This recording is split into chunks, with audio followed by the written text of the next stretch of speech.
Click the first link in the description for the best Askreddit content.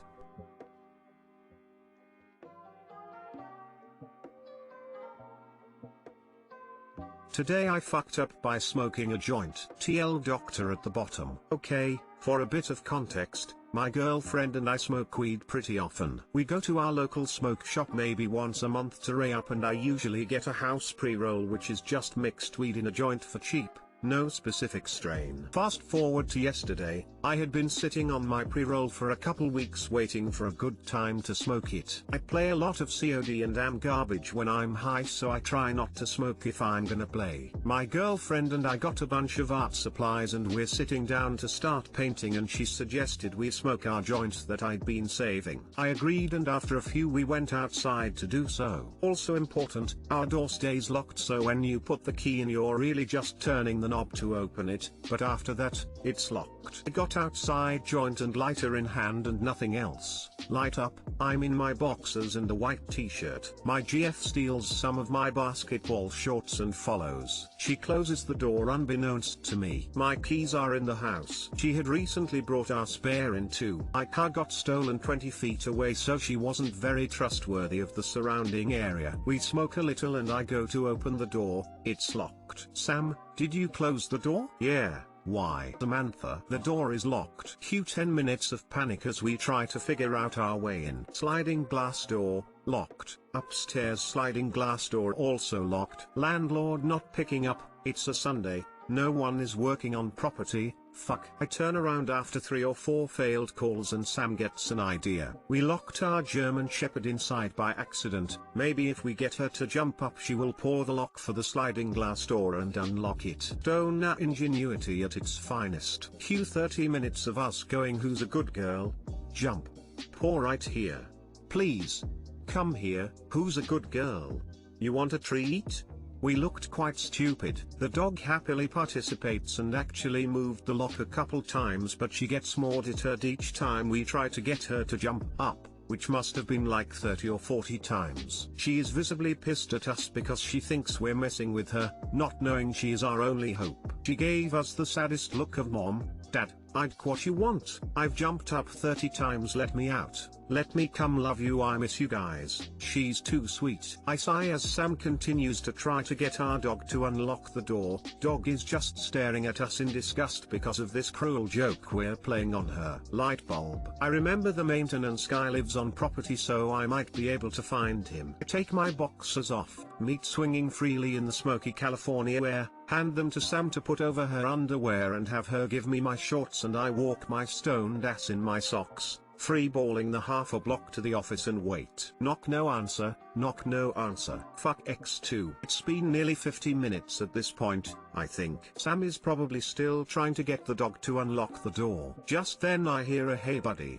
and turn around to the boat. Today I fucked up the sight of my landlord walking his dogs. I'm stumbling to get my words out because, well, I was fucking baked. I let him know the situation. He apologizes and says good thing he was walking his dogs here after hours. He says, did you call the maintenance guy?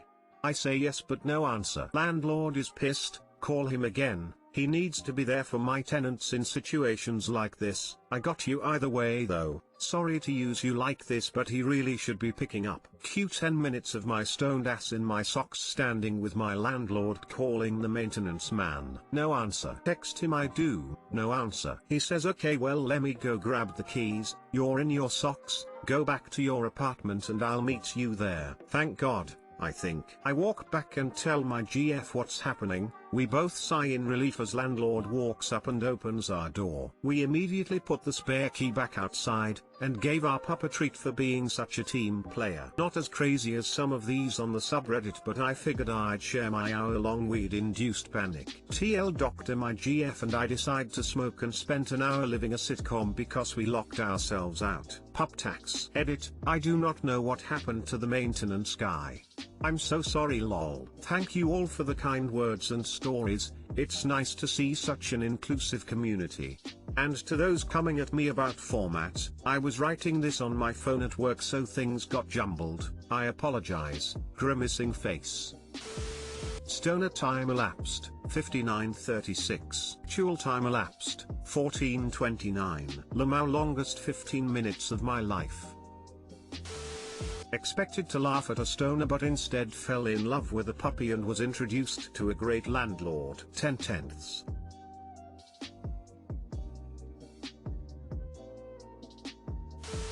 Not even going to lie, if this was a play or a show, I'd watch the shit out of this. It's very funny. Can you also give your dog ear kisses for me? Thank you lol, and I will.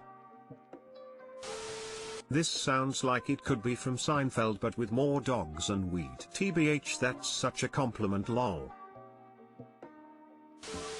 Today I fucked up by using DuckDuckGo. Alternate title: Today I fucked up by not realizing I was in imminent danger. So not today, but Tuesday afternoon. I work nights at a hospital, so I'm usually asleep all day. Monday night, Tuesday morning.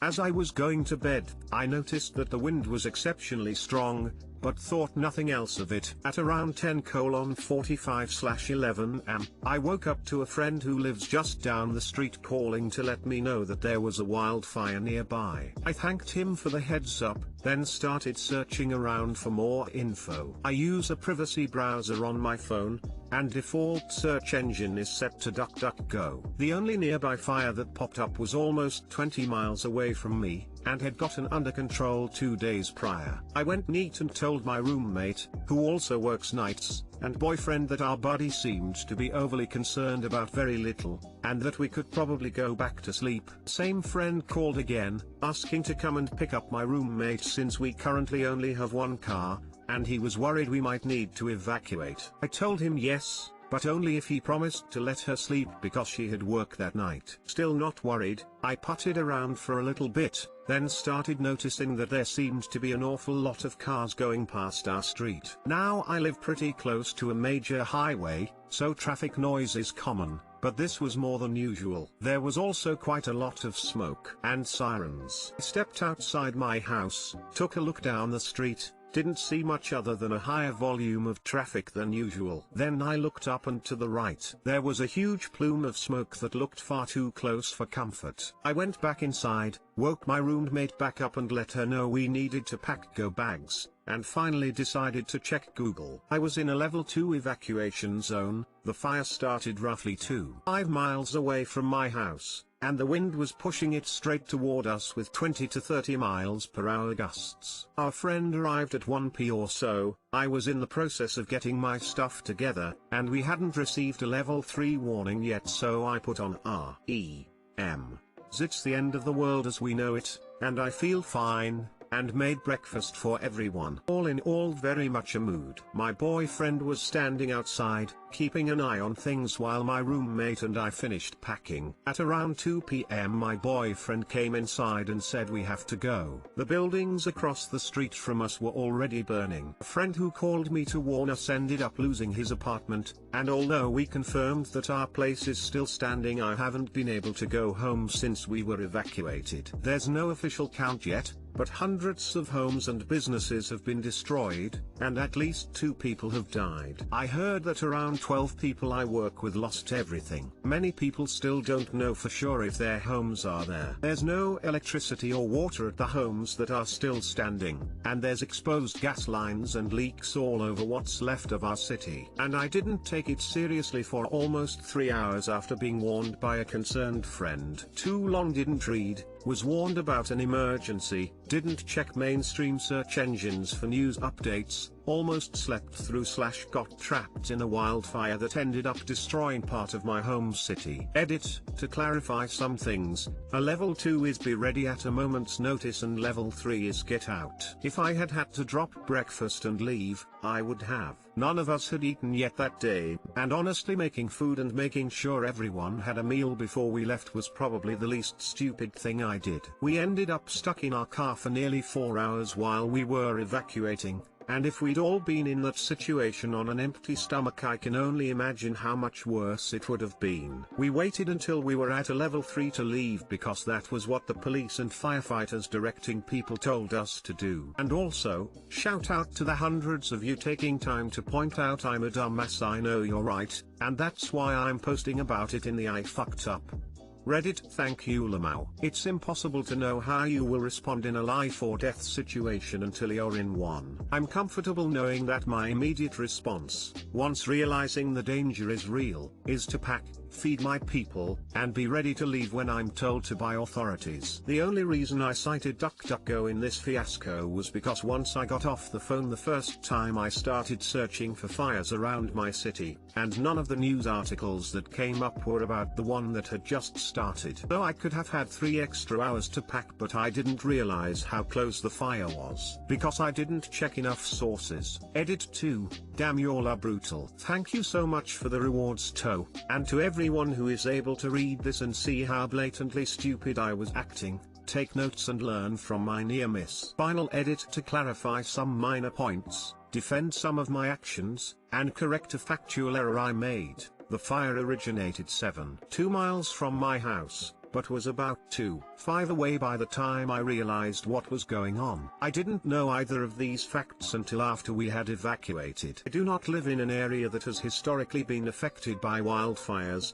so I was unprepared. Climate change is a bitch. Because I work nights, the phone call I received that morning woke me out of a dead sleep roughly 3.5 hours after I had gone to bed, so my initial online search for information was done while very tired and disoriented. Finally, a lot of you seem to feel as though I was intentionally ignoring blatant warning signs, and while that is correct to an extent, in the moment I was acting with very limited information about what was happening. Once I knew what was going on, confirmed my evac status, and received directions from the police and fire department that were blocking off the highway at the only way into and out of my road, I followed those instructions and had mine and my boyfriend's things loaded and ready in our car. I made breakfast because we were told to sit tight for a moment, not because eating was more important to me than preservation of life. Another common theme is that you all feel I was putting my roommate/friend/boyfriend in danger. At no point did I ever try to stop anyone from evacuating beyond the initial phone call when I only had knowledge of a completely different and fully contained fire that was nearly 20 miles away. Anyway,